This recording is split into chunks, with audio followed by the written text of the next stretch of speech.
हाँ तो दोस्तों, आज हम इस वीडियो में जो देखते हैं वो देखते हैं राजा वन वीक सीरीज की जो बीए फाइनल ईयर की है, जो एग्ज़ाम है 18 तारीख को, उस पर जो वन लाइनर क्वेश्चन है उस पे चर्चा करते हैं। तो देखना, टाइम की कमी है इसीलिए ज़्यादा ना इसका एनालिसिस नहीं करेंगे, बस एक बार रीड करना है और कुछ नहीं। तो देखिए, यूनानी राजदर्शन की कोई दो विशेषताएं बताइए। तो देखिए, फर्स्ट विशेषता क्या है? यूनानी नागरिकों में राष्ट्रीयता एवं अंतर्राष्ट्रीयता की भावना का अभाव था।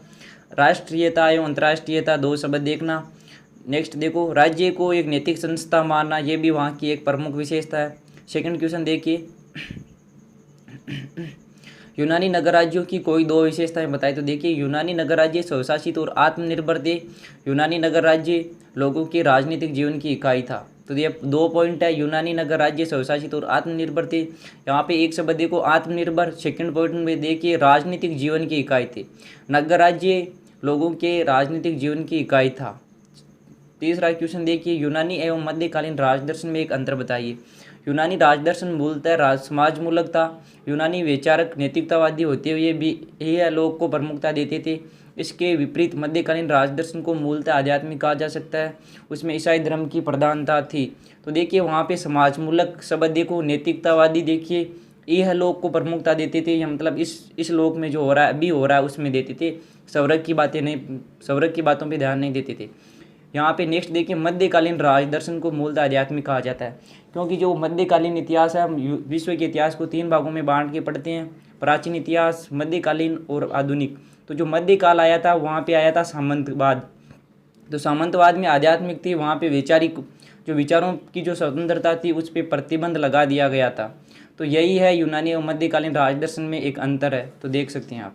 नेक्स्ट देखिए, यूनानी और आधुनिक राजदर्शन में कोई दो अंतर बताइए।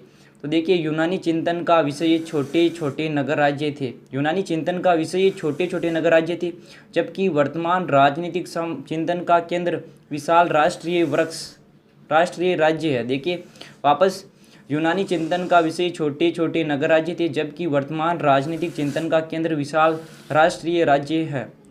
दूसरा पॉइंट देखिए, यूनानी राजदर्शन विवेकवादी और समाजपरक था। विवेकवादी और समाजपरक था, जबकि वर्तमान राजदर्शन लौकिक एवं सामाजिक है, जो यह लोक के सुख में विश्वास करता है। अब यह लोक और जो विवेकवादी है, ये 4-5 शब्द देख लेना अच्छे से, यही लिख के आना है। नेक्स्ट क्वेश्चन देखिए, प्लेटो को पाश्चात्य जगत का प्रथम राजनीतिक दार्शनिक क्यों कहा जाता है।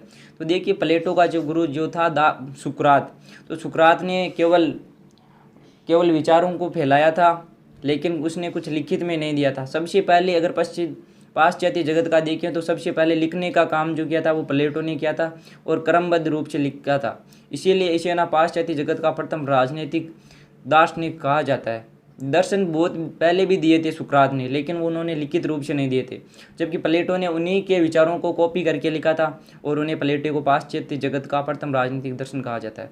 नेक्स्ट क्वेश्चन देखिए, प्लेटो की सामाजिक एवं पारिवारिक पृष्ठभूमि क्या थी। तो देखिए, प्लेटो की सामाजिक एवं पारिवारिक भूमि जो थी वो अच्छी थी, कुलीन वर्ग से संबंधित था। उसका पितृपक्ष जो था वो क्रिटियस वंश से, और मातृपक्ष विधि शास्त्री सोलन से संबंधित था। इस प्रकार का एक क्वेश्चन हम पढ़ेंगे, इंडिया की हिस्ट्री में आता है। जब बाबर का पढ़ते हैं ना, तो बाबर का जो माता और पिता का वंश है ना, वो बहुत इंपॉर्टेंट है, सेम इसी की तरह है। वहाँ पे भी इसी प्रकार का है कि जो बाबर की माता किसकी थी, एक तो चंगेज खां, तो चंगेज खां के वंशज थे उसके पिताजी, और उसकी माताजी जो थी वो भी इसी प्रकार से थी, उसकी युची जाति की थी, कुछ इस प्रकार का है। वहाँ पे एक मोस्ट क्वेश्चन है, वो ना सिविल सेवा के में आया हुआ है प्रीवियस पेपर में, वो इसी प्रकार का पितृपक्ष और मातृपक्ष पूछा गया, वो देख लेना आप। क्या हम जब स्टार्ट करेंगे तो हम उसके बारे में ज़रूर चर्चा करेंगे, वापस इस पर भी आएंगे। प्लेटो का जन्म कहाँ हुआ था, उसके गुरु और शिष्य का नाम बताइए थे। देखिए, पश्चिमी जगत के अमर दार्शनिक प्लेटो का जन्म एथेंस के कुलीन परिवार में 428 ईस्वी में हुआ था। यहाँ पे एथेंस नाम देखना, अगर हम यूनान की पढ़ेंगे तो यूनान के दो नगर थे, एथेंस और स्पार्टा। तो एथेंस में इनका जन्म हुआ है, स्पार्टा में नहीं। प्लेटो के गुरु सुकरात थे और शिष्य अरस्तु थे। SPA से आप याद रखना कि सुकरात का जो शिष्य था वो था प्लेटो, SP और फिर A। तो अरस्तु किसका शिष्य था, तो प्लेटो का शिष्य था। एक बार लिख कर याद कर लेना। देखिए, प्लेटो की प्रमुख कृति का क्या नाम है, इसकी काव्यात्मक विशेषताओं का उल्लेख कीजिए। तो देखिए, प्लेटो ने कुल 36 है वो लिखित में रचनाएं लिखी थी, 36 रचनाएं, जिनमें से सबसे मोस्ट है वो है रिपब्लिक, इसमें नाटकीय शैली और कल्पना का अपूर्व रूप देखने को मिलता है। मतलब उसने जो जिस प्रकार से माइंड में आया ना उसी को लिख दिया, कल्पना के आधार पर लिखा था। तो यह इसकी अपूर्व रूप देखने को मिलता है, यह इसकी विशेषता मिलती है। प्लेटो के ग्रंथों को संवाद क्यों कहा जाता है? क्योंकि प्लेटो के जो ग्रंथ है वो प्रश्नोत्तर रूप में है, और प्लेटो जो ज्ञान लेता था अपने गुरु सुकरात से, तो वो क्वेश्चन पूछता था और उसी प्रकार से उसकी ज्ञान हुआ था। तो इसीलिए उसने क्या लिखा? संवाद के रूप में अपने ग्रंथों को लिख दिया। नेक्स्ट देखिए, प्लेटो द्वारा लिखी हुई 2 पुस्तकों के नाम लिखिए। तो एक तो उसकी रिपब्लिक है, सेकंड है लॉज, ये याद रखना, एक लॉज है और एक है रिपब्लिक। नेक्स्ट देखिए, एक यहाँ पे पुस्तक का और नाम बता देता हूँ मैं, अरस्तु की पुस्तक का नाम पॉलिटिक्स है। सुकरात ने कोई पुस्तक नहीं लिखी। प्लेटो के अनुसार न्याय क्या? तो देखिए, प्लेटो के अनुसार न्याय राज्य का आवश्यक गुण है जो कि अन्य अस्थायी गुणों से मित्रता रखता है। अस्थायी गुणों से मित्रता रखता है, इसको आदर्श राज्य से अलग नहीं किया जा सकता। राज्य रूपी शरीर का ये आत्म रूपी तत्व है। मतलब प्लेटो है न्याय की अगर हम परिभाषा पढ़े ना, तो उस समय जो प्लेटो के समय 3 प्रकार की न्याय की जो पद्धति प्रचलित थी, जिसमें थी एक तो थी परंपरावादी, व्यवहारवादी और एक और थी उग्रवादी। तो इन तीनों का खंडन किया था। उसका मानना था कि अंदर से जब तक न्याय के प्रति भावना नहीं आएगी तब तक न्याय नहीं हो सकता, और न्याय है वो आदर्श राज्य का प्रमुख आवश्यक अंग है। अब नेक्स्ट देखिए, प्लेटो के न्याय सिद्धांत की कोई 2 विशेषता बताई। तो देखिए, एक तो नैतिक सिद्धांत था, वो मानवता नैतिकता पे ज़्यादा जोर देता था, क्योंकि वो काल्पनिक लिखता था, उसकी एक अलग दुनिया थी माइंड में। वो उसके बारे में भी एक वीडियो हम बनाएंगे उस लेक्चर सीरीज में, यूपीएससी वाली में, तो वहाँ पे समझ में आएगा कॉन्सेप्ट की उसके माइंड में ये दुनिया कैसे थी, एक अलग दुनिया में खोया हुआ था वो। न्याय जीवन का एक आंतरिक तत्व और संतुलनकारी धारणा है। न्याय जीवन का एक आंतरिक तत्व और संतुलनकारी धारणा है। उसका मानना था कि न्याय जो है जीवन के अंदर से निकलता है और संतुलन के लिए आवश्यक है ये न्याय। ये आदर्श राज्य का भी उसने मुख्य अंग माना था, आत्मरूपी तत्व माना था। न्याय को चरितार्थ करने के लिए प्लेटो किन साधनों की बात करता है? न्याय को चरितार्थ करने के लिए मतलब न्याय को सर्वश्रेष्ठ स्तर तक पहुंचाने के लिए किन साधनों की बात करता है? तो वो करता है, एक तो शिक्षा व्यवस्था। उसने शिक्षा व्यवस्था कितने वर्ष की बताई थी? 50 वर्ष की बताई थी। प्रारंभिक शिक्षा, उच्चतर शिक्षा, दार्शनिक शिक्षा, उसमें भी अलग अलग डिवाइड थी, 6 से 12, 12 से 18। वो हमने बड़े वाले क्वेश्चन में कवर किया था। तो देखिए कहाँ पे थे? प्लेटो शिक्षा व्यवस्था, संपत्ति का साम्यवाद, पत्नियों के साम्यवाद जैसे साधनों की बात करता है। अगर न्याय को चरितार्थ उत्कृष्ट लेवल तक पहुंचाना है तो वो 3 प्रकार के साधनों की बात करता है। नेक्स्ट पे देखिए, हम बात करते हैं प्लेटो के न्याय सिद्धांत की कोई 2 आलोचनाएं बताई। तो देखिए, दार्शनिक वर्ग को सारी शक्तियां देना अनुचित था। प्लेटो ने जो न्याय का सिद्धांत दिया था, आदर्श राज्य का सिद्धांत दिया था, तो वहाँ पे क्या आलोचना थी? उसने बोला था कि दार्शनिक होता है, जो राजा होता है, उसको अनुचित नहीं उपयोगी निरंकुशता दी गई थी। वहाँ पे हमने एक पॉइंट पढ़ा था। तो वो उपयोगी निरंकुशता किसी भी प्रकार की उपयोगी या अनुपयोगी नहीं होती, वो बेकार ही माना जाता है। तो ये यहाँ पे उसकी आलोचना बनी है। इसके अलावा सेकंड पॉइंट देखिए, गुणों के निर्धारण का कोई सही आधार नहीं।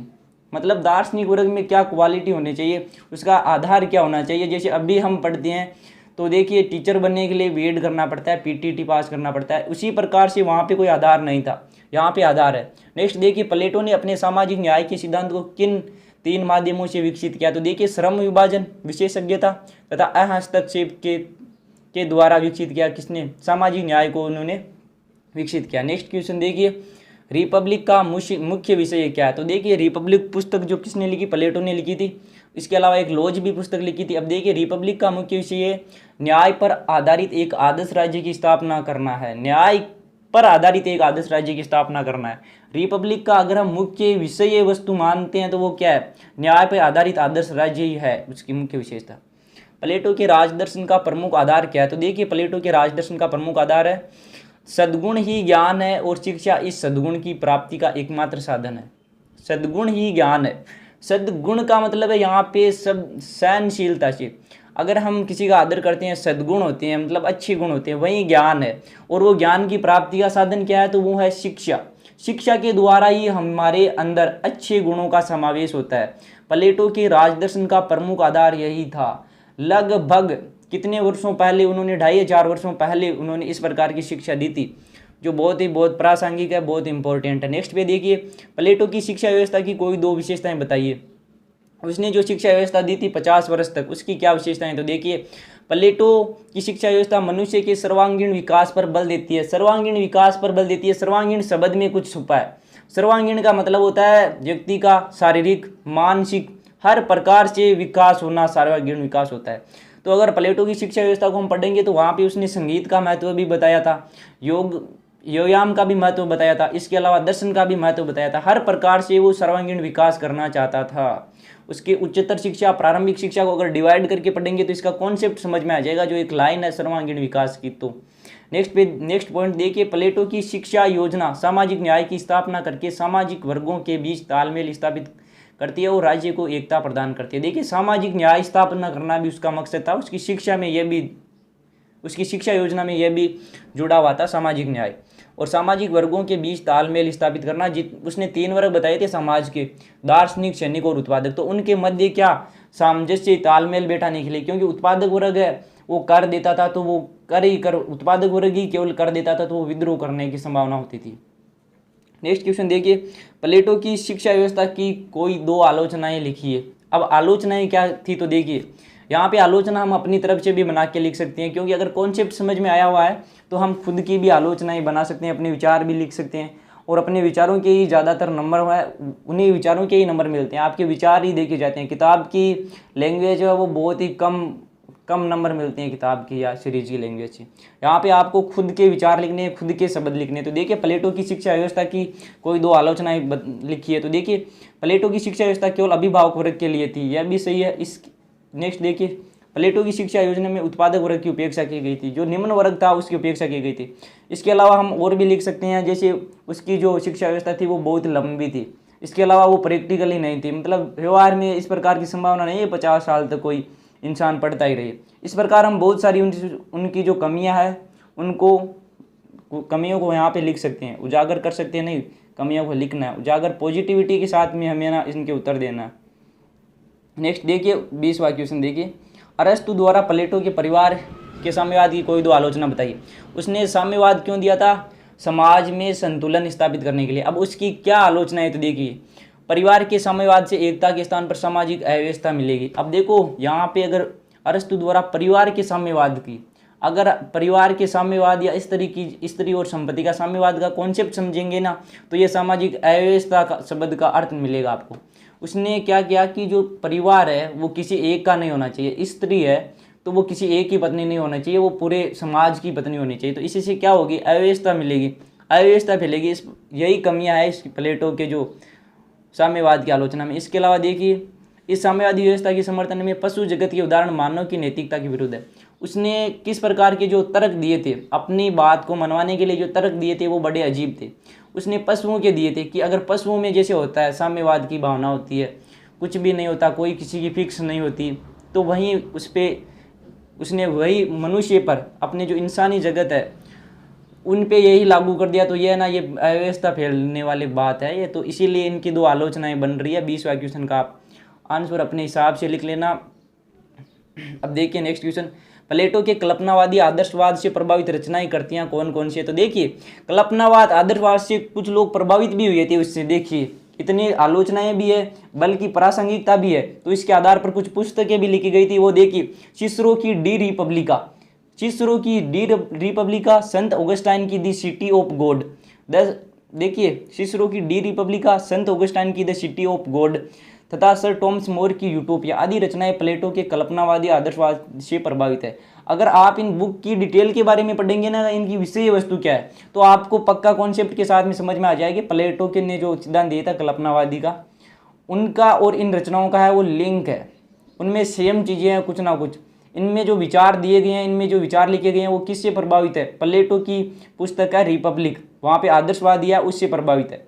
नेक्स्ट क्वेश्चन देखिए, प्लेटो के अनुसार शिक्षा किस प्रकार के रोग और किस प्रकार का उपचार है। तो देखिए, यहाँ पे सीधा सा है, एक कथन है वो चलता है, प्लेटो की शिक्षा पद्धति बौद्धिक रोग के लिए बौद्धिक उपचार है।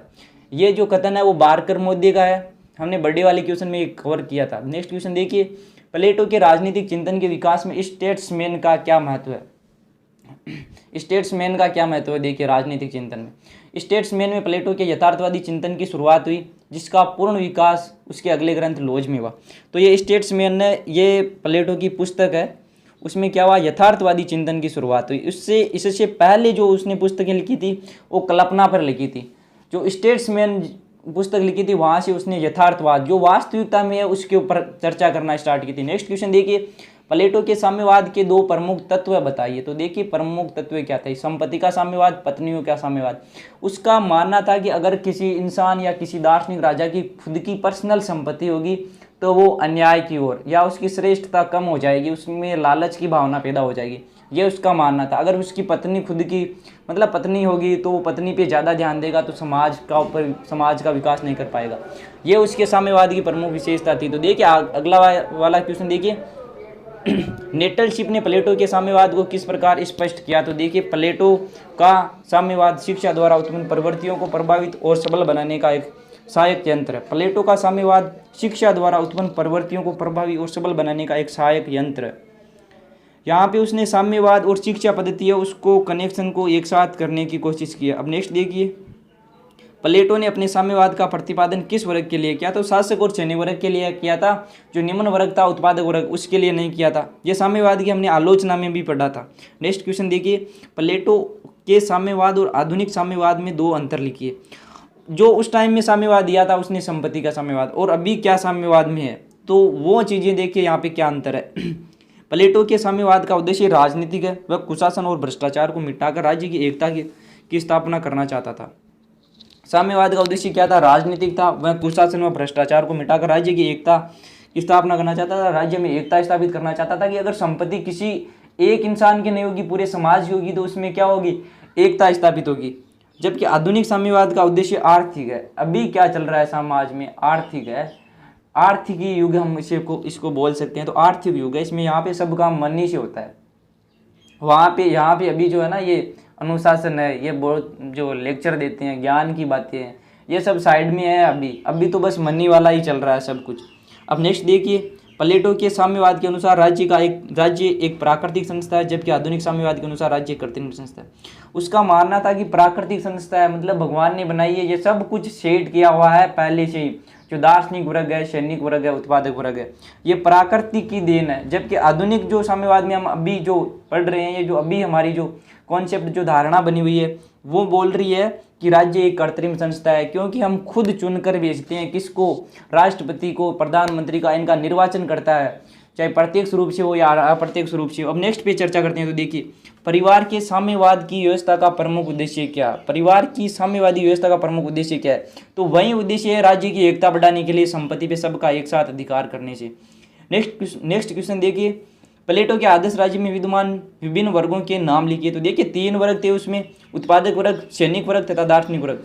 ये वर्ग मैं इतने बार बोलूंगा कि आपको याद हो जाएंगे हमेशा के लिए। देखिए नेक्स्ट क्वेश्चन, समाज राज्य में व्याप्त किन बुराइयों ने प्लेटो के रिपब्लिक को जन्म दिया। तो देखिए यहाँ पे अगर हम कॉन्सेप्ट की बात करें तो उसका जो गुरु था सुकरात, उसको जिंदा जला दिया गया था, क्योंकि उसने डेमोक्रेसी का प्रचार किया था, डेमोक्रेसी का समर्थन किया था, शिक्षा का समर्थन किया था। तो वहाँ से उसका कॉन्सेप्ट छुपा हुआ है। रिपब्लिक में अगर उसके विचारों का जो है आदर्श क्यों बनाना चाह रहा है वो, ताकि किसी के साथ गलत ना हो, न्याय मिले सबको, ये वहाँ से लिंक है इसका। लेकिन यहाँ पे हमें ना शॉर्ट में पढ़ना है। तो देखिए, समाज राज्य में व्याप्त स्वार्थपरकता, वर्ग संघर्ष एवं कुशासन जैसी बुराइयों ने प्लेटो के रिपब्लिक को जन्म दिया था। समाज में हिंसा किसके साथ हुई थी, सुकरात के साथ हुई नहीं। वर्ग संघर्ष किसके साथ हुआ था, हुआ कि नहीं। कुशासन ही जिम्मेदार है सुकरात की मृत्यु का, क्योंकि अगर प्रशासन ने अगर अच्छे से ध्यान दिया तो उसको जिंदा नहीं चलाया जाता। नेक्स्ट क्वेश्चन देखिए, प्लेटोवाद तथा पाशीवाद में कोई 2 अंतर बताइए। ये क्वेश्चन ना मेंस में भी आता है, प्लेटोवाद और पाशीवाद में जो अंतर वाला है।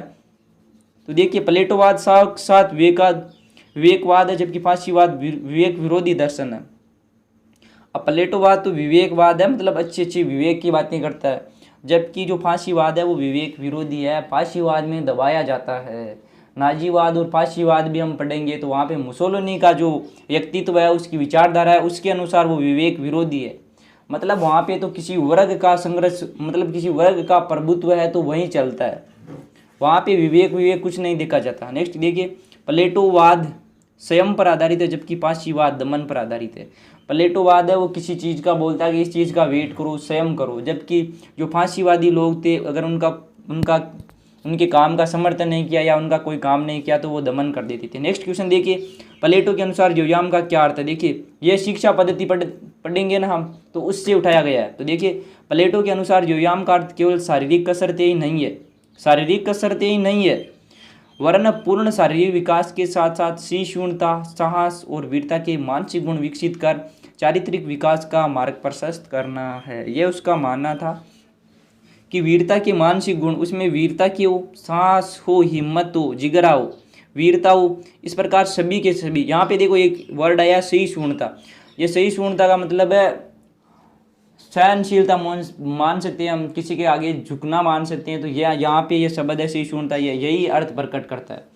तो जो व्यायाम है, इन सब का मकसद यही होता था, किसी को मानसिक हो, फिजिकली हो, हर प्रकार से सर्वांगीण विकास। एक शब्द आया था पहले, यह शब्द वहाँ से है, कनेक्शन वहाँ से हम देख सकते हैं। अब नेक्स्ट क्वेश्चन देखिए, क्वेश्चन संख्या 33वां। प्लेटो के अनुसार आत्मा के 3 तत्व या विशेष गुण क्या है? तो देखिए प्लेटो के अनुसार आत्मा के 3 गुण है, विवेक, शौर्य और इंद्रिय और तृष्णा है। 3 है, विवेक, शौर्य और इंद्रिय, तृष्णा है। नेक्स्ट देखिए प्लेटो के संपूर्ण आत्मा के 3 गुण है। पहली बात हुई है कि आत्मा किसको माना था? उसने न्याय को माना था, राज्य की। तो अब उसमें भी कौन कौन सी हैं? विवेक, शौर्य और इंद्रिय तृष्णा। इंद्रिय तृष्णा मतलब जो हमारी इंद्रियां हैं, उनकी इच्छा किस काम को करने की होती है, उससे यहाँ पे अर्थ है। प्लेटो के संपूर्ण राजनीतिक दर्शन में सर्वाधिक मौलिक धारणा क्या? तो देखिए वो है राजाओं का शासन। राजाओं का शासन भी, राजा किस प्रकार का? दार्शनिक राजा, जो 50 साल तक की शिक्षा पूर्ण प्राप्त करके बाद में दार्शनिक राजा बनेंगे। ये शिक्षा पद्धति वाला भी है यहाँ पे लिंक। नेक्स्ट क्वेश्चन देखिए, प्लेटो के आदर्श राज्य की धारणा से संबंध में वेपर ने कौन से तत्व आवश्यक बताए हैं? अब आदर्श राज्य की धारणा के संबंध में वेपर ने कौन से आवश्यक तत्व बताए? तो देखिए आदर्श राज्य के लिए उचित नेतृत्व है, अच्छा राजा होना चाहिए, उचित सुरक्षा होनी चाहिए, उचित सेना होनी चाहिए, उचित पोषण होनी चाहिए, आदि आदर्श राज्य के अपरिहार्य तत्व बताए गए हैं। नेक्स्ट क्वेश्चन देखिए, प्लेटो ने राज्य को कितने वर्गों में विभक्त किया? नाम लिखिए। तो देखिए 2 भागों में, विधि सम्मत राज्य तथा विधि विहीन राज्य, जिसमें एक में कानून बने। यहाँ पे विधि का मतलब है कानून, एक तो कानून से चले और एक बिना कानून के चले।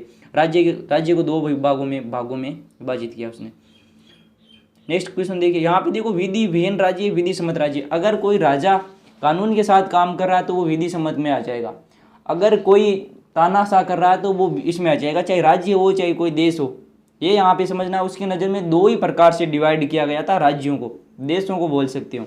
जबकि अलग अलग प्रकार देखें तो देखो हम प्रजातांत्रिक देख सकते हैं, लोकतांत्रिक देख सकते हैं, तानाशाह देख सकते हैं। इस प्रकार से 4-5 प्रकार हम देख सकते हैं। तानाशाह, राजतंत्र हो, लोकतंत्र हो।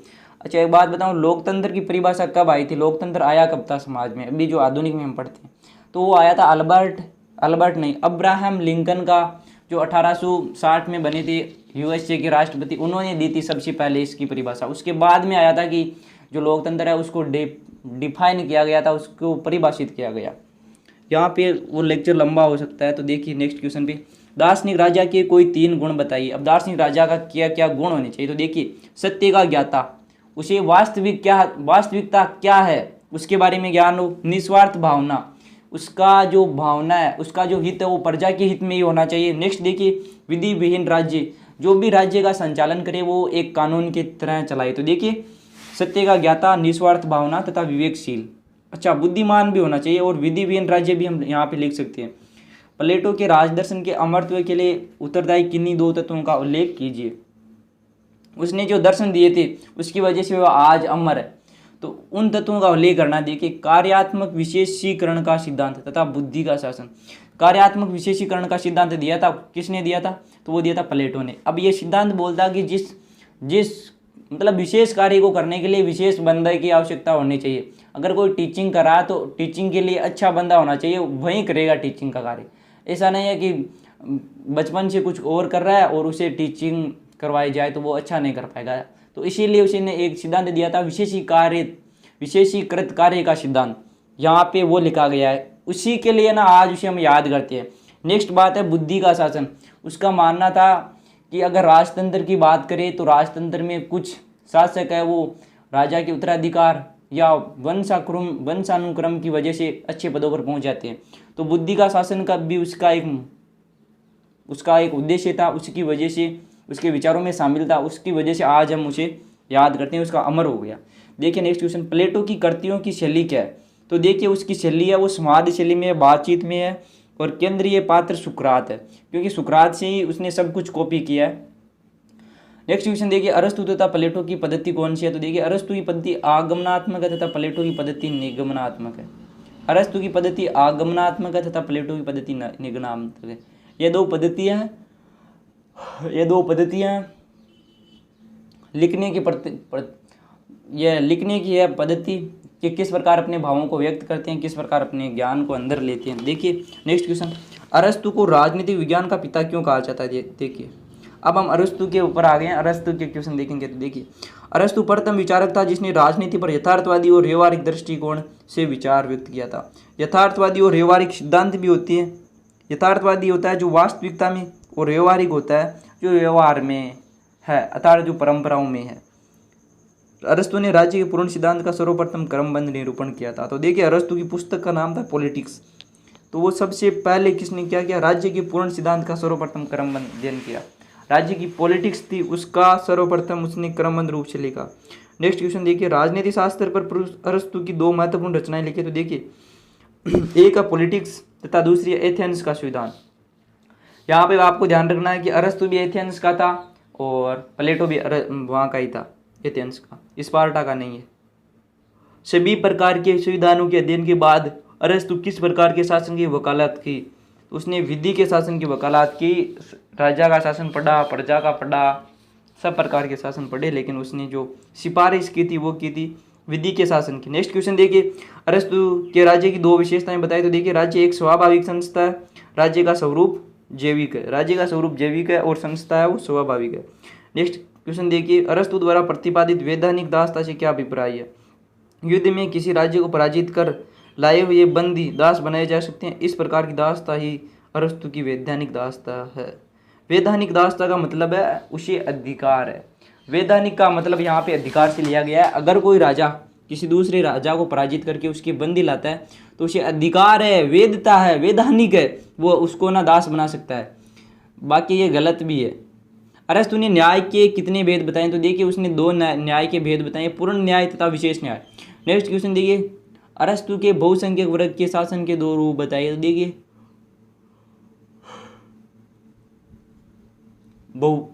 बहुतंत्र या संवैधानिक तंत्र अथवा भीड़ तंत्र। उसका मानना था कि जो चुनकर आते हैं उससे भीड़ होती है। नेक्स्ट क्वेश्चन पे देखिए, अरस्तु के अनुसार क्रांति क्या है? अरस्तु के अनुसार संविधान में किसी भी प्रकार का परिवर्तन अथवा शासन में परिवर्तन क्रांति है। अगर समाज के वर्गों में ऊंच नीच होगी, भेदभाव होगा, तो वहाँ पे जरूर कोई ना कोई क्रांति या आंदोलन होगा। चाहे तो आरक्षण को लेके हो सकता है, किसी भी प्रकार के अधिकारों को लेके हो सकता है, तो वो क्रांति उसी वजह से होती है। नेक्स्ट क्वेश्चन देखिए, अरस्तु के अनुसार क्रांति कोई तीन विशेष कारण देखिए। तो देखो शासकों की दृष्टता तथा लाभ की लालसा। अगर ज़्यादा कर वसूलेंगे लाभ कमाने के लिए तो वो भी होगी। सम्मान की लालसा। अब देखिए कई राजा होते हैं जो पहले इतिहास में भी हुए थे, अभी तो कहाँ राजा है, तो वो क्या करते हैं अपनी इज्जत करवाने के लिए उनको इज्जत नहीं देते हैं, तो वो भी है, उसकी वजह से भी हो सकता है। किसी प्रकार की उत्कृष्टता। तीसरा क्वेश्चन है किसी प्रकार की उत्कृष्टता। 50वां क्वेश्चन देखिए, अरस्तु की नागरिकता के दो तत्वों का उल्लेख कीजिए, संपत्ति तथा सद्गुण। संपत्ति तथा सद्गुण है। देखिए नागरिकता के दो तत्वों का उल्लेख। अरस्तु ने विशेष न्याय के कौन से दो भेद बताए? तो देखिए वितरणात्मक न्याय और सुधारात्मक न्याय। नागरिकता के दो तत्व बताए पहले तो संपत्ति तथा सद्गुण। अरस्तु ने विशेष न्याय के दो भेद बताए हैं, वो है वितरणात्मक न्याय और सुधारात्मक न्याय। नेक्स्ट क्वेश्चन देखिए, अरस्तु के अनुसार दासता के दो प्रकार कौन कौन से हैं? तो देखिए प्राकृतिक दासता, आकस्मिक अथवा कानूनी दासता। कुछ लोग तो क्या होते हैं उसकी नज़र में पैदा ही गुलामी के लिए हुए हैं, जो और कुछ है वो राजा के द्वारा हार जाते हैं, वो होती है, वो है कानूनी दासता या वैधानिक दासता। नेक्स्ट क्वेश्चन देखिए, दासता के संबंध में अरस्तु का क्या विचार है? अरस्तु के अनुसार दासता न केवल आवश्यक वरन सामाजिक अनिवार्यता भी है। अब सामाजिक अनिवार्यता क्यों है? अगर कॉन्सेप्ट पे जाएंगे ना तो वहाँ पे है, क्योंकि अगर राजा मान लो शासन कर रहा है, उसके दास नहीं है तो वो उतना मैनेजमेंट देख लेगा, उसके लिए दासता ज़रूरी है, ये अरस्तु का मानना है। कॉन्सेप्ट पे चर्चा करेंगे तब इसके बारे में और ज़्यादा मजा आएगा। देखिए अरस्तु के अनुसार संपत्ति क्या है? तो देखिए अरस्तु के अनुसार संपत्ति पारिवारिक और सामाजिक जीवन के लिए आवश्यक वस्तुओं का संग्रह है। जो यहाँ पे उसने बहुत अच्छी बात की, संपत्ति क्या है? परिवार और सामाजिक जीवन के लिए आवश्यक वस्तुओं का संग्रह है। परिवार को देने के लिए, समाज में जीवन जीने के लिए क्या संपत्ति आवश्यक है कि नहीं है? जबकि प्लेटो ने क्या कहा था कि सबको एक साथ कर दो। नेक्स्ट क्वेश्चन देखिए, अरस्तु के अनुसार संपत्ति के दो प्रकार बताए, तो देखिए व्यक्तिगत संपत्ति तथा सामूहिक संपत्ति। नेक्स्ट क्वेश्चन देखिए, अरस्तु ने स्त्री व पुरुष के विशेष गुण किसे माना, तो देखिए अरस्तु के अनुसार पुरुष का विशेष गुण आदेश देना और स्त्री का विशेष गुण आदेश का पालन करना है अरस्तु के अनुसार। नेक्स्ट क्वेश्चन देखिए, अरस्तु की शिक्षा किन दो उद्देश्यों को लिखी है। अरस्तु की शिक्षा के किन्हीं दो उद्देश्यों को लिखी है, तो वो है नैतिक विकास तथा मानव का बौद्धिक विकास। यह प्लेटो से क्या है, एग्री है इसमें, नैतिक विकास और बौद्धिक विकास में। नेक्स्ट क्वेश्चन देखिए, अरस्तु और प्लेटो के विचार में प्रमुख समानता कहाँ पे है, तो देखिए दोनों ही विचारकों का मत है कि राज्य नेतृत्व की इसी बात में निहित है, श्रेष्ठ साधनों के द्वारा श्रेष्ठ राज्य को प्राप्त किया जाता है। दोनों में यह समानता है, देखिए अरस्तु और प्लेटो में।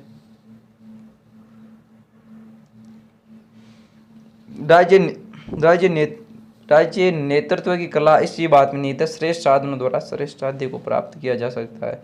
नेक्स्ट क्वेश्चन देखिए, अरस्तु के अनुसार राज्य का उद्देश्य क्या है।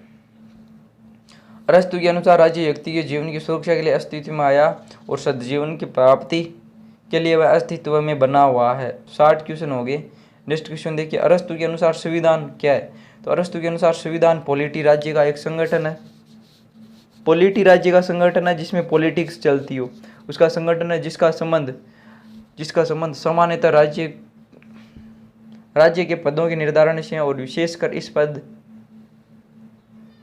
के निर्धारण से जो सामाजिक राजनीतिक मामलों में सर्वोच्च है। देखिए मैं पीटीटी का एग्जाम दे के आया था, उससे भी बहुत ज़्यादा थका हुआ हूँ, तो नींद बहुत ज़्यादा आ रही है, इसीलिए ना कुछ बार उच्चारण में भी दिक्कत आ रही है। तो देखिए नेक्स्ट क्वेश्चन, अरस्तु ने संविधानों का वर्गीकरण कितने भागों में किया, 2 भागों में किया था, संख्या के आधार पर और नैतिक आधार पर। नेक्स्ट क्वेश्चन देखिए 63, अरस्तु के आदर्श राज्य के नागरिकों की प्रमुख आवश्यकताएं क्या, तो देखिए 6 प्रमुख आवश्यकताएं हैं, वो देखिए आप कौन कौन सी। एक है भोजन किसके द्वारा प्राप्त होता है, वो होता है कृषि के द्वारा, कला कौशल शिल्पी के द्वारा, हथियार योद्धा के द्वारा, योद्धा को जरूरत है उसकी, संपत्ति व्यापारी या संपत्तिशाली को, सार्वजनिक देव पूजा 5 नंबर में, 6 नंबर में है सार्वजनिक हित का निर्धारण।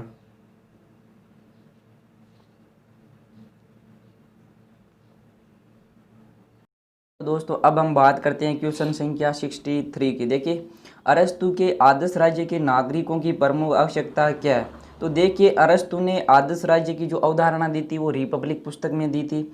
उस आदर्श राज्य के लिए क्या क्या आवश्यकताएं हैं वो यहाँ पे पूछी गई है। तो देखिए 6 प्रमुख आवश्यकताएं हैं।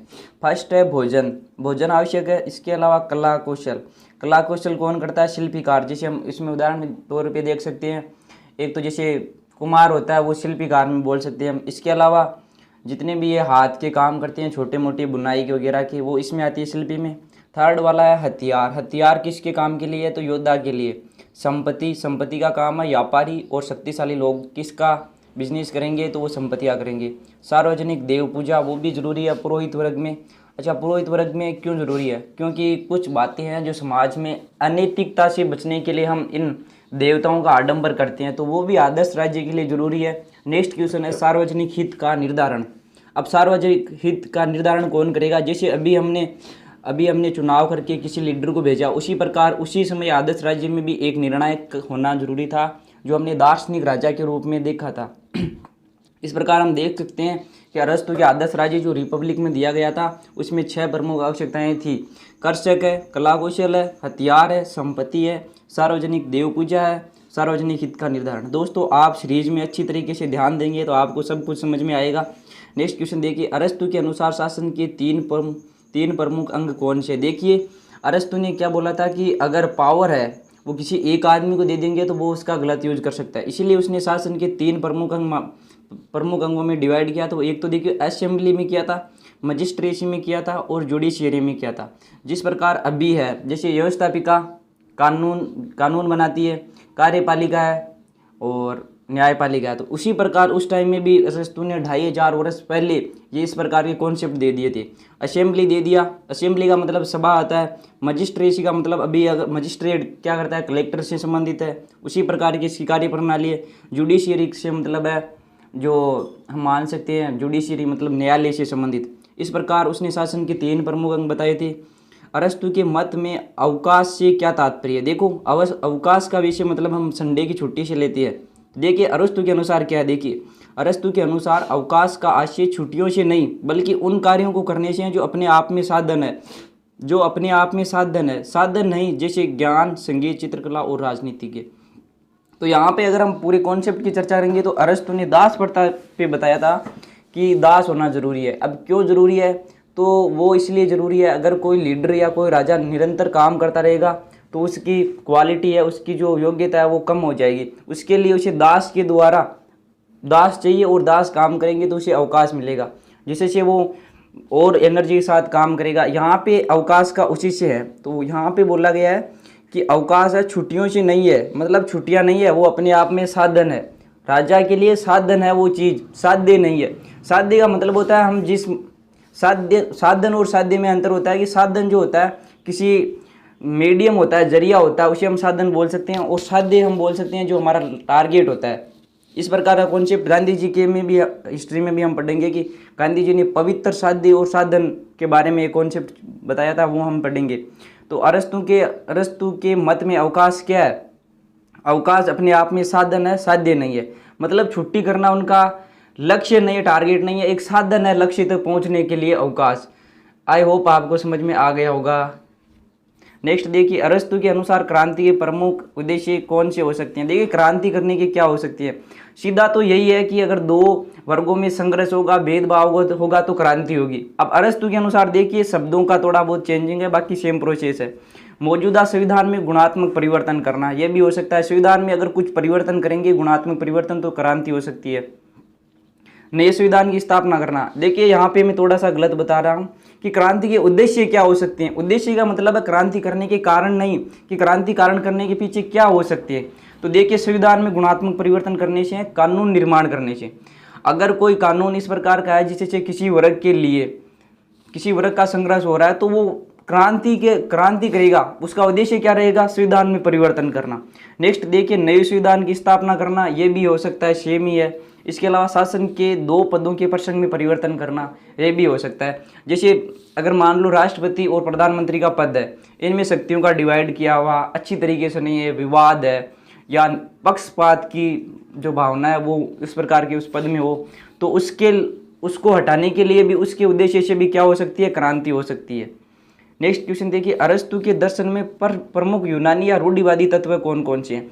अब देखिए रूढ़िवादी तत्व का मतलब है उसमें जो नेगेटिविटी है उसको हमें नोट करना है। इसमें देखिए नगर राज्य ये उसमें है कि आदर्श नगर राज्य, आदर्श नगर ऐसा ना, मतलब ऐसा प्रैक्टिकली में संभव नहीं है कि आदर्श राज्य में इस प्रकार का हो सकता है, क्योंकि उसने पूरा का पूरी तरह से काल्पनिक और नैतिकता पे जोड़ दिया था। ये उसकी रूढ़िवादिता है, कमी है। नेक्स्ट है दास प्रथा, उसने दास प्रथा को मौन स्वीकृति दी थी, वो प्लेटो ने दी थी। दास प्रथा है, ये भी इसमें भी है, अरस्तु वाले में भी है। तीसरा नंबर है जातीय अहंकार, शिक्षा संबंधी विचार। ये सब जो अरस्तु के है वो छोटे विचार है। जातीय अहंकार किस प्रकार हो सकता है, आप देख सकते हैं, एक जाति में श्रेष्ठता की भावना हो तो उसे अहंकार बोल सकते हैं। बस थोड़ा सा शब्द है या पॉलिटिकल की भाषा में आपको लिखनी है ताकि अच्छे नंबर मिले। नेक्स्ट देखिए, व्यापार एवं ब्याज संबंधी विचार, नागरिकता की संकुचित धारणा, इस प्रकार से है नागरिकता की। उसमें अरस्तु ने जो दी थी पुस्तकें, उसमें कुछ कमियां रह गई है। कॉन्सेप्ट में समझ में अच्छी तरीके से आया कि नागरिकता उसने महिलाओं को दी या नहीं दी थी। ये क्या है, ये उसकी है रूढ़िवादिता है, कमियां है। संत ऑगस्टाइन की मुख्य ग्रंथ कौन सा, तो देखिए ये रटने वाला सवाल है। संत ऑगस्टाइन का मुख्य ग्रंथ है, उसका नाम है डी शिवाइट डाई, जिसका अंग्रेजी अनुवाद है द सिटी ऑफ गॉड, भगवान की नगरी, भगवान की सिटी हम बोल सकते हैं, द सिटी ऑफ गॉड। इसका जो है संत ऑगस्टाइन का मुख्य ग्रंथ है। संत ऑगस्टाइन के लेखों को पढ़कर ही किसने, जो धर्म सुधार आंदोलन पढ़ेंगे हम, क्या नाम था उसका, धर्म सुधार आंदोलन, उसका नाम क्या था, एकदम इजी क्वेश्चन है। धर्म सुधार आंदोलन हम पुनर्जागरण के बाद में पढ़ते हैं, वहाँ पे पढ़ते हैं। देखो वो पोप वाला, पोप के विपक्ष में खड़ा होता है ना, उसका नाम बिल्कुल याद नहीं आ रहा, जो पोप के बिशप से लड़ता है, उसका नाम है, वो याद नहीं आ रहा, एकदम इजी नाम है बट अभी नहीं आ रहा। देखिए नेक्स्ट क्वेश्चन, ऑगस्टाइन के पिता और माता का क्या नाम है, तो ऑगस्टाइन के पिता का नाम है पेट्रिशियस और माता का नाम है मोनिका। ये रटने वाला सवाल है, पेट्रियस पिता, देखिए आप शब्द से समझिए, पेट्रियस पिता, माता मोनिका। तो ये आप देख सकते हैं। नेक्स्ट क्वेश्चन देखिए, संत ऑगस्टाइन का जन्म कहाँ हुआ था? तो संत ऑगस्टाइन का जो जन्म है वो हुआ था अफ्रीका के टेगेस्टे नामक नगर में। अफ्रीका महाद्वीप के टेगेस्टे नामक नगर में किसका जन्म हुआ था? तो संत ऑगस्टाइन का जन्म हुआ था। ऑगस्टाइन और अफ्रीका, देखिए ऐसे स्टार्ट होती है, तो ऑप्शन में अगर आएगा ना, मान लो कंपटीशन में दे रहे हो आप, तो वहाँ पे काम में आएगा। अफ्रीका के टेगेस्टे नगर में हुआ था। नेक्स्ट क्वेश्चन देखिए, संत ऑगस्टाइन के दो नगर के सिद्धांत से क्या तात्पर्य है? तो देखिए संत ऑगस्टाइन के अनुसार दो नगर सांसारिक व ईश्वरीय है। दो नगर सांसारिक व ईश्वरीय है। सांसारिक नगर का संबंध मानव शरीर से होता है तथा ईश्वरीय नगर का संबंध मनुष्य की आत्मा से होता है। अच्छा, उसने ना जो सिद्धांत दिया था दो नगरों के सिद्धांत, उसको अपने आप में मतलब एक इंसान के रूप में दिया था कि जो सांसारिक नगर है वह मानव का शरीर है। सांसारिक नगर है मतलब संसार किस प्रकार का एक शरीर की तरह है, जबकि जो उसके अंदर ईश्वर है वो क्या है? उसकी आत्मा है। ये दो संबंध दिया था ऑगस्टाइन ने। नेक्स्ट देखिए 72 नंबर, ऑगस्टाइन के ईश्वरीय नगर की दो विशेषताएं कौन सी है? तो देखिए ईश्वरीय नगर की पहली विशेषता न्याय की व्यवस्था है। ईश्वर के सामने सब बराबर है और वहाँ पे सबको न्याय मिलता है। तो यही है कि उसकी जो विशेषता है वो है न्याय की व्यवस्था है। दूसरे पॉइंट देखिए, ईश्वर नगर की दूसरी विशेषता शांति की व्यवस्था है। तो ये देखिए, अब देखो, अब मुझे याद आ रहा है वो मार्टिन लूथर की बात है। देखो वापस देखो, मार्टिन लूथर था ना, उसने किया था धर्म सुधार आंदोलन में।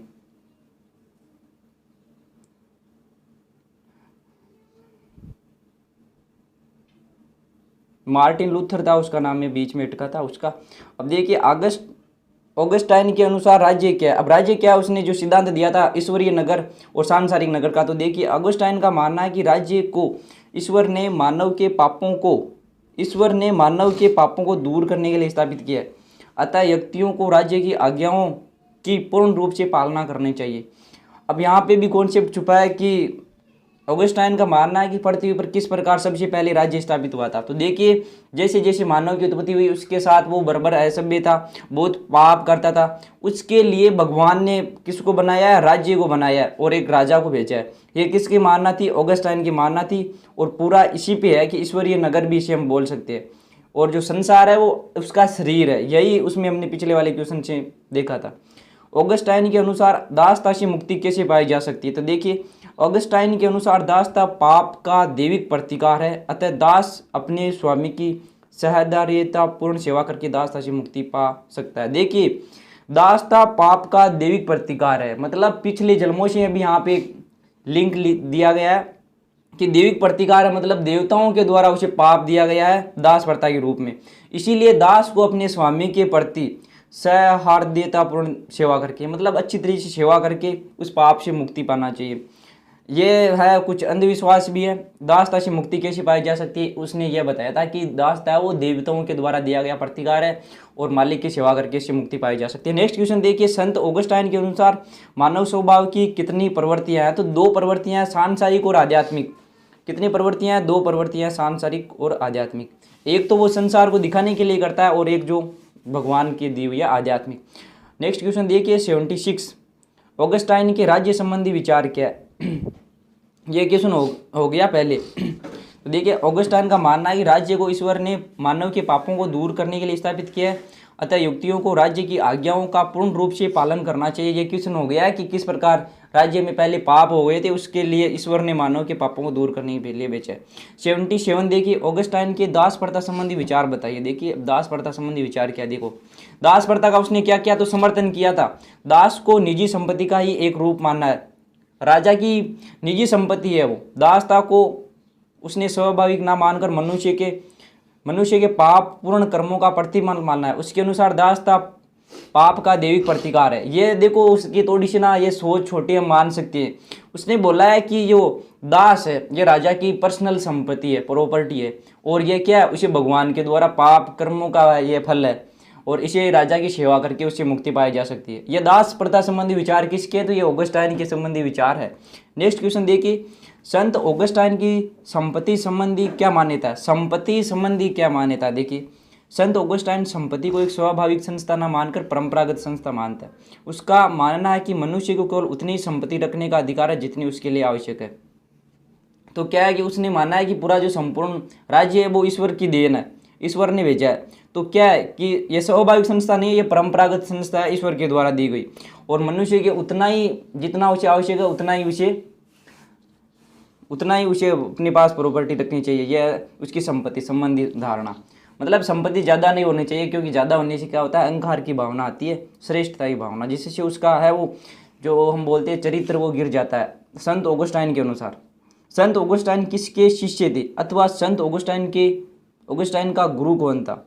देखिए, संत अम्ब्रोज संत ऑगस्टाइन के गुरु थे। यह नाम आपको अच्छी तरह से रटना है, संत अम्ब्रोज। इसके अलावा हम अगर ऑगस्टाइन की बात करें तो वो अफ्रीका के टेगेस्ट नामक नगर पे हुआ था। पिता का नाम पेट्रिशियस है, माता का नाम मोनिका। एक बार वापस बता रहा हूँ तो ये याद कर लेना। देखिए, किस विचारक को मध्य युग का अरस्तु अथवा ईसाई अरस्तु कहा जाता है? तो ये वापस एक नए विचारक आ गए। अब संत थॉमस एक्विनास को मध्य युग का अरस्तु अथवा ईसाई अरस्तु कहा जाता है। तो ये जाहिर सी बात है कि ईसाई धर्म से प्रभावित है, क्रिश्चियन से, तो इसीलिए इन्हें ईसाई अरस्तु कहा जाता है। तो इसका मतलब है ये ईसाई भी है और अरस्तु के विचारों से भी क्या है, प्रभावित है, और मध्य युग का अरस्तु कहा जाता है। यानी अरस्तु तो आए थे जो पहले वाले भाग में थे, जो 428 ईस्वी पूर्व में वहाँ पे जो प्लेटो हुआ थे उसके जस्ट बाद में आए थे। जबकि उसके जो मिडवल काल आ रहा है जो मध्य युग, उसमें कौन हुए थे? तो थॉमस एक्विनास हुए थे।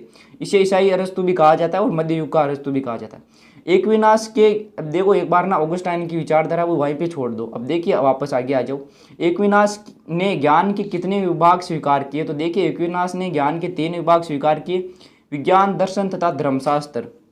जिस प्रकार प्लेटो ने जो हमारे समाज को 3 भागों में बांटा था, उसी प्रकार इसने विभागों को 3 भागों में बांटा है, विभाग, दर्शन तथा धर्मशास्त्र। संत थॉमस एक्विनास का मुख्य उद्देश्य क्या था? तो देखिए, उसका मुख्य उद्देश्य था वो था स्कॉलिस्टिज्म की भावना के अनुरूप ईसाई चर्च की शिक्षाओं तथा अरस्तु के दर्शन के बीच सामंजस्य स्थापित करना। अब देखिए, यहाँ पे एक शब्द दिया हुआ है, वो है स्कॉलिस्टिज्म की भावना।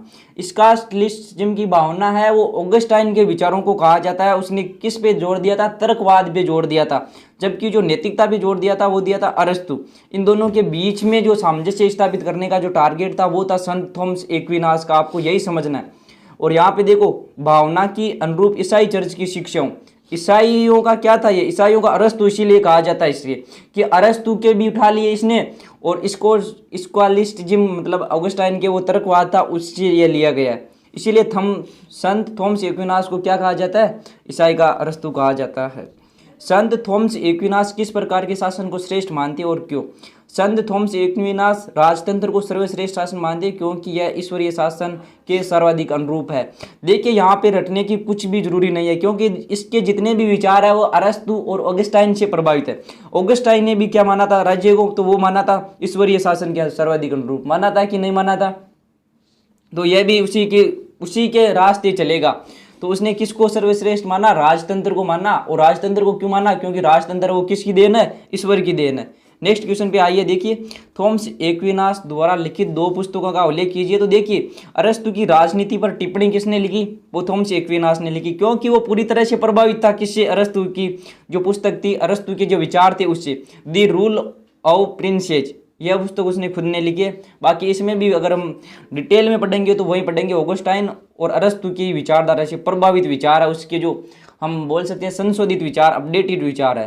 दी रूल ऑफ प्रिंसेस, यह पुस्तक याद रखना। एक बार मैं पुस्तकों के नाम बता रहा हूँ। देखो, प्लेटो की पुस्तक का नाम है रिपब्लिक, अरस्तु की पुस्तक का नाम है पॉलिटिक्स। अब संत एक्विनास की पुस्तक का बारे में आया तो देखिए, अरस्तु की राजनीति पर टिप्पणी, द रूल ऑफ प्रिंसेस, ये आ गए।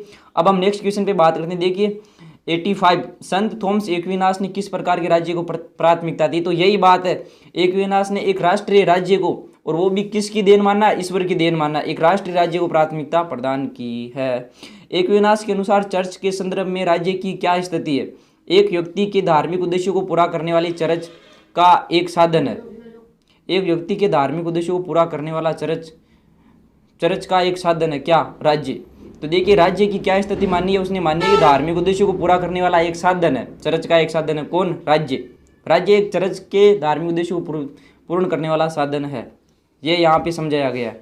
नेक्स्ट देखिए, नेक्स्ट ने इसी की लाइन, अगली लाइन देखिए, वह चर्च की अधीनता के द्वारा ही आत्मिक उद्देश्यों को पूरा कर सकता है। राज्य है उसको चर्च के अधीन रहना चाहिए, बाकी ये बिल्कुल गलत है। क्योंकि हम धर्म सुधार आंदोलन पढ़ेंगे तो यही इसी वजह से पढ़ेंगे कि चर्च में गलत गलत प्रकार के रिवाज आए थे, उसमें बहुत ज़्यादा कुरीतियाँ आ गई थी। ये आगे जाके हम पढ़ेंगे धर्म सुधार आंदोलन में।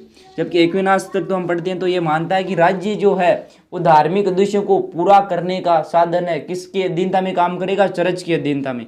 नेक्स्ट देखिए, एक्विनाश ने राज्य और चर्च के पारस्परिक संबंध को स्पष्ट करने के लिए किस रूपक का सहारा लिया? तो देखिए, एक्विनाश ने राज्य और चर्च के पारस्परिक संबंध को स्पष्ट करने के लिए जहाज के रूपक का आश्रय लिया था। जहाज के रूपक का आश्रय लिया था। देखिए, अब ये कोई कहानी छुपी है, ये कॉन्सेप्ट में ही समझ में आएगी। चर्च के पारस्परिक संबंध को जहाज के रूपक का आश्रय लिया था। नेक्स्ट क्वेश्चन पे आ जाइए 88। एक्विनाश ने कानूनों का वर्गीकरण कितनी श्रेणियों में किया? तो देखिए, एक्विनाश ने कानूनों का जो संग्रहण किया था वो किया था 4 श्रेणियों में। शाश्वत कानून, प्राकृतिक कानून, मानवीय कानून और देवीय कानून। शाश्वत कानून जो रेगुलरिटी है, जो वास्तविकता में है, किसी से प्रभावित नहीं है। प्राकृतिक कानून वो कानून जो भगवान ने बनाए, प्रकृति ने बनाए, उसी के अनुरूप चलना चाहिए। मानवीय कानून हमारे द्वारा। देवीय कानून जो देवता ने बनाया है। जैसे देवीय कानून का एक एग्जाम्पल दियो आपको, दो बड़ा फनी है। जैसे मंदिर में चप्पल पहन के नहीं जाना, ये कौन सा नियम है? ये देवीय कानून है। बाकी सब कुछ आप समझते हैं, प्राकृतिक कानून क्या है, मानवीय कानून क्या है, सब के सब है। थॉमस एक्विनाश ने शाश्वत कानून का क्या अर्थ बताया? देखो, ये शाश्वत कानून बुद्धि द्वारा आग्रह है, ये देवी ज्ञान है जो सभी कार्यों और प्रवृत्तियों को निर्देश देता है, ये स्वयं में सत्य है।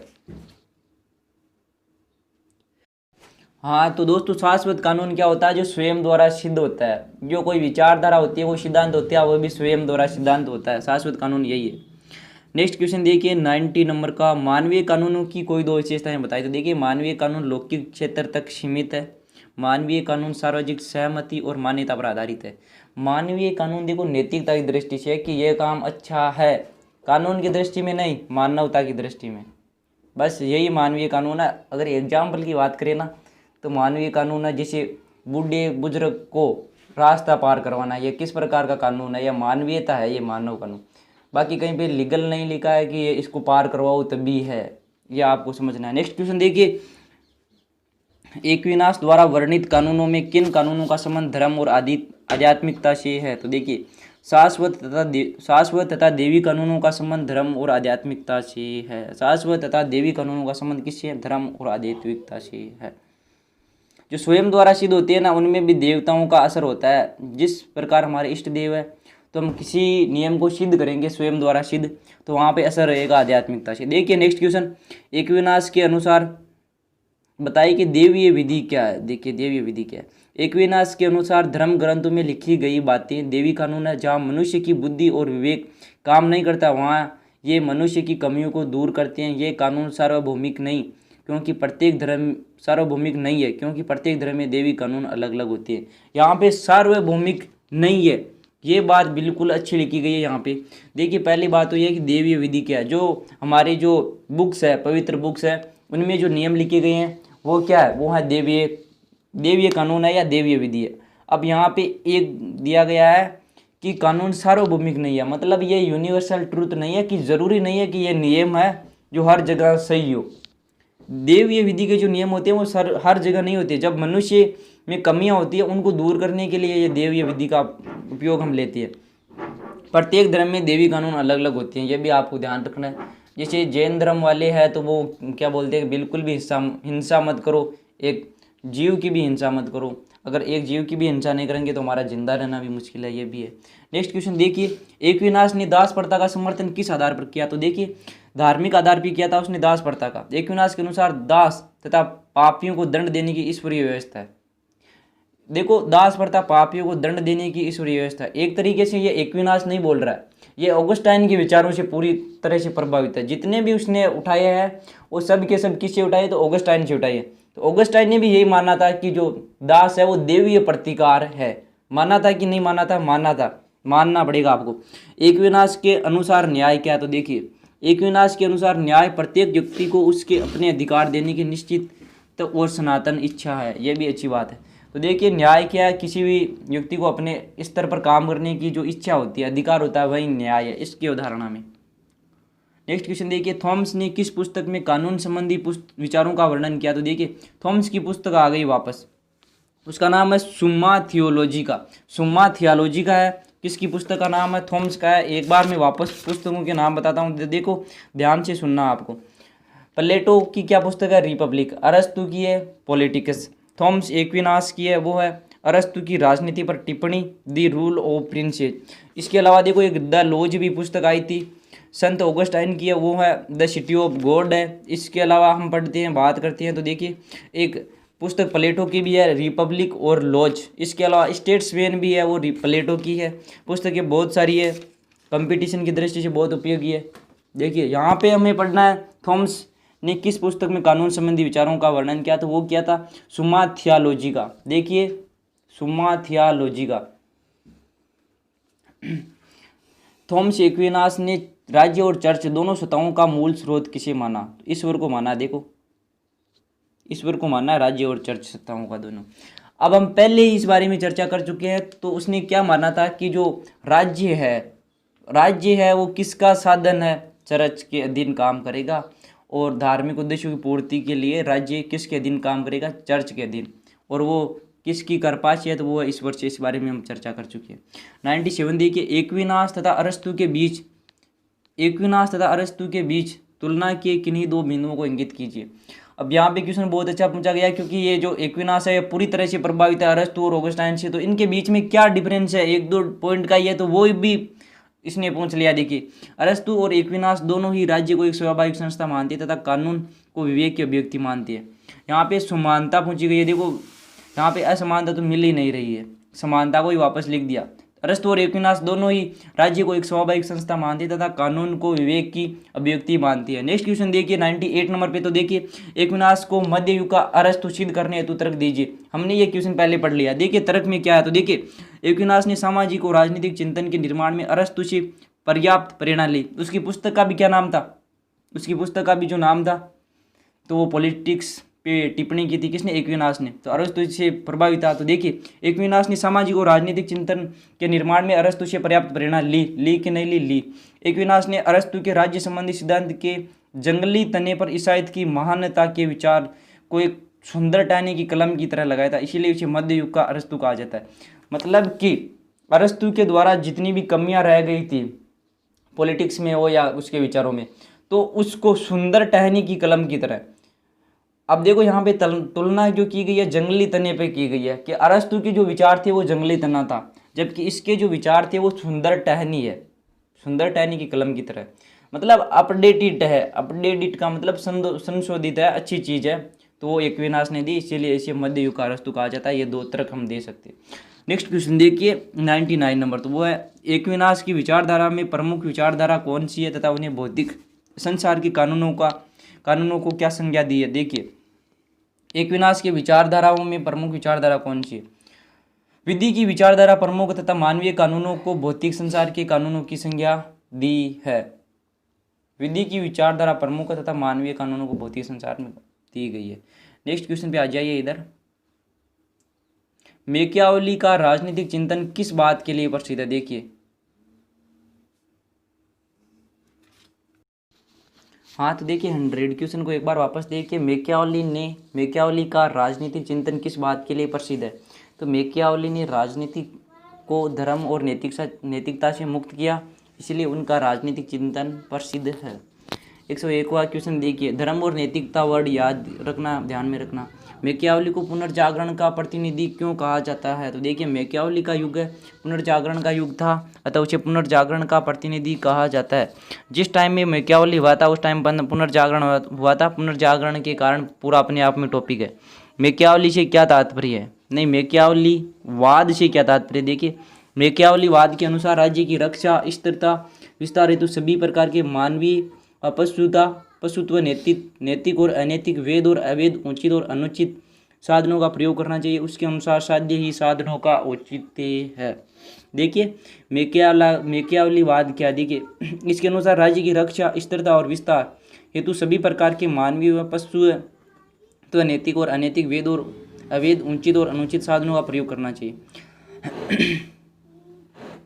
मैकियावलीवाद क्या बता रहा है, देखो थोड़ा सा हिंसक रूप अपना रहा है कि राज्य की रक्षा करने के लिए, स्थिरता रखने के लिए, विस्तार करने के लिए क्या करना चाहिए, मानवीय व पशुत्व नैतिक, मतलब मानव के साथ आचरण करते हैं वो भी कर सकते हैं, पशुओं के साथ भी कर सकते हैं, इस प्रकार के वेद और अनवेद जो कानून में लीगल है या अनलीगल है वो भी कर सकते हैं, उचित अनुचित सब प्रकार के जो साधन है उसका प्रयोग कर सकते हैं हम, किसके लिए, राज्य की रक्षा के लिए, विस्तार के लिए और स्थायित्व के लिए।